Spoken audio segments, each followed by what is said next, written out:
नमस्कार मंडळी, तुम्हालाही मोबाईलचं व्यसन लागलं आहे का? तुम्हीही जेवताना फोन वापरताय? फोन बघत बघत जेवण्याची सवय आहे का? तर थांबा जरा, त्यामुळे होऊ शकतं आतड्यांचं गंभीर नुकसान. कसं काय? चला तर मग व्हिडिओ शेवटपर्यंत नक्की पहा. आजच्या काळात आजाराचं एक मोठं कारण चुकीचा आहार आणि बिघडलेली जीवनशैली आहे. आता ऑनलाईन फूड ऑर्डर केलं जात आहे. लोक फोन स्क्रोल करत जेवतात, त्यामुळे अन्नाचं सेवन योग्य पद्धतीने होत नाही. अनेक लोक खूप घाईत जेवतात, ही एक सवय बनत चालली आहे. पण हळूहळू यामुळे आरोग्य बिघडत आहे. डॉक्टरांच्या मते खराब आहारासोबतच आता अनेक लोकांमध्ये आजाराचं कारण रोजच्या या सवयी देखील आहेत. दुसरीकडे आता लोक फास्ट फूड देखील जास्त खात आहेत. जेवणातील फायबर आणि प्रोटीनचं प्रमाण कमी झालं आहे.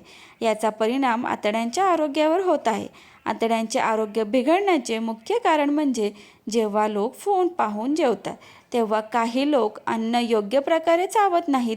यामुळे अन्नाचे पचन करण्यासाठी आतड्यांना जास्त काम करावं लागत आहे. आरोग्य बिघडल्यामुळे अनेक प्रकारच्या समस्या निर्माण होतात.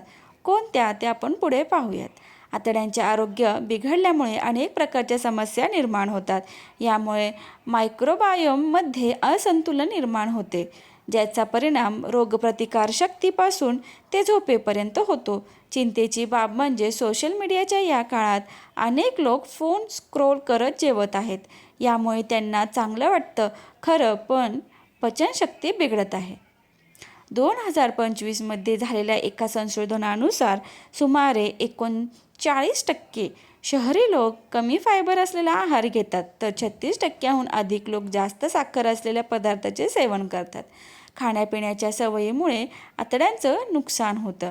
या सवयी आता कधीतरी होणाऱ्या नसून दैनंदिन जीवनाचा भाग बनल्या आहेत. खाण्यापिण्याच्या या सवयींमुळे आतड्यांचं नुकसान होत आहे.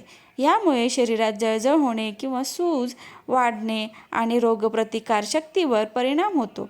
परिणामी अनेक लोकांना पोट फुगणं, दुपारच्या वेळी थकवा येणं आणि रात्री अस्वस्थ वाटणं अशा समस्या जाणवतात. लोक याला सामान्य त्रास समजतात, मात्र तज्ज्ञ याला आतड्यांचा बिघडत चाललेल्या आरोग्याचे संकेत मानतात. आरोग्याची काळजी कशी घ्यावी? फोन न पाहता शांतपणे जेवण करावे. तुमच्या आहारात डाळ, फळं आणि ड्रायफ्रूटचा समावेश असावा. साखरयुक्त किंवा गोड पदार्थ कमी खावे. दररोज व्यायाम करावे आणि फोनपासून थोडा वेळ तरी लांब राहावे. माहिती आवडल्यास व्हिडिओला लाईक, शेअर आणि सबस्क्राईब करायला विसरू नका. धन्यवाद.